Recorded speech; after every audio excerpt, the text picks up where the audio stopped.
Yesu ashimwe dusangira aya majambo dusanga mu gitabo cy'itanguriro igice cya 50 umurongo wa 20 haravuga ngo ku bwanyu mwiyumviriye kungirira nabi ariko Imana yo yagombye kubizanisha ivyiza kugira ngo ushitsi biriho muri iyi minsi ikiza abantu benshi ntibapfe. Dusangira ijambo rivuga ngo ivyiza biva mu bibi. Ndakunda kuvuga yuko dukwiye gushima muri byose.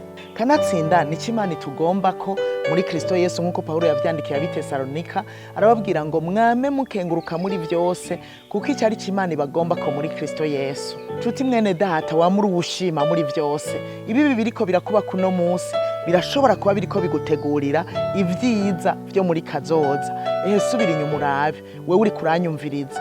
Ibyo urimwe uno munsi ushobora gusanga byavuye mu bibi byinshi wagiye uracamwo ariko birakuduza bigushikana ku vyiza urimwe uno munsi. Igituma mvuga ngo ko dukwiye gushima nuko iyo udashimye uridodomba ugatukana ugasanga upfuze nabi, kandi Imana imaze gukora igitangaza naho ushobora kumaramara ugakogwa n'isoni uko wavuze nabi. Si ivyo gusa, uvuze nabi uzosanga wavuye mu mugambi w'Imana. Ibyabaye kuri Yosefu bitubera akarorero. Yosefu yakuriye mu muryango ari kumwe nabo bavukana, amerewe neza, se amukunda, ariko Imana yari imufise ku mugambi. Abo bavukana Yosefu ngo yama abarega abwira se ibi bakora, bakamwanka rero gose. Yosefu yaragize ibibazo aragira ingorane ariko ziriko zimutegurira ivyiza.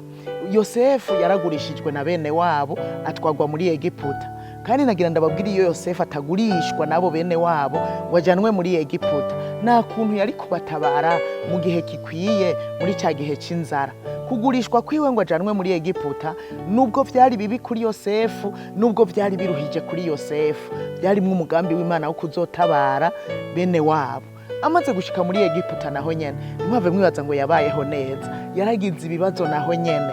Kwa Pontifare ageragezwa n'umudamu wiwe hanyuma arapfungwa aja mwibohero.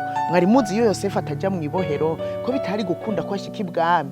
Ivyo byose ni bibi Yosefu yari karacamwo, ariko kandi ari byo byamudugije bikamushitsa ibwami, akageraho aza gufasha bene wabo mu nzara mu kigoyi barimwo, baratabagwa ntibapfa nkuko Bibiliya yabitubwiye. Nubwo ibyo byose byabaye ntiyigeze atuka bene wabo, ntiyigeze yifata nabi ngo avuge ngo noneho ndahemukiwe nabo tuvugana ngo ntacyo ncera, niko abantu benshi bakunda kuvuga. Yosefu yagumye yifata neza, guma yubaha Imana.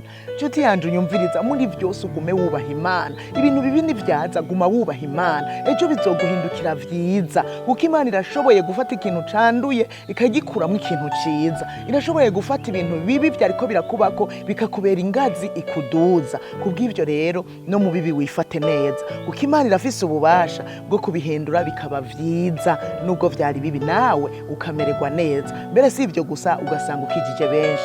Umwami Yesu yaramerewe nabi muri inosi, ariko reka ndakwibutse yuko urupfu rwiwe ariko rwaduhesheje ubugingo. Iyo adapfa, iyo adasuzugurwa, iyo adatukwa, iyo atamererwa kurya yamerewe, natwe uyu munsi ntituba tumerewe neza, ntituba dufise ubugingo budashira.